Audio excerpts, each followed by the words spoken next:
బాహుబలి 1, బాహుబలి 2 ఈ 2 సినిమాలు కలిపి బాహుబలి ది ఎపిక్ పేరుతో రిలీజ్ చేసిన విషయం తెలిసిందే కదా. సూపర్ రెస్పాన్స్ వచ్చింది.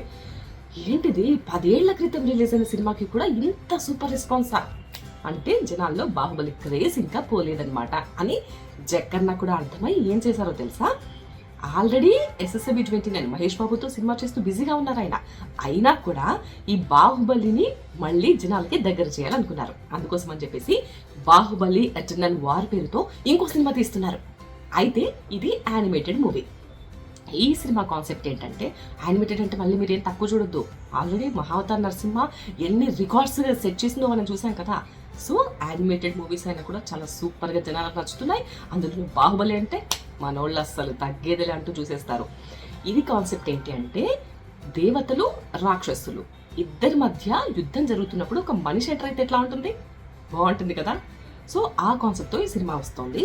14 లోకాలను కూడా ఈ సినిమాలో చూపించబోతున్నారంట. అస్సలు ఆ ట్రైలర్కే సూపర్ రెస్పాన్స్ వస్తుంది. ఇంకా సినిమా చూసుకోండి ఎలా ఉండబోతుందో.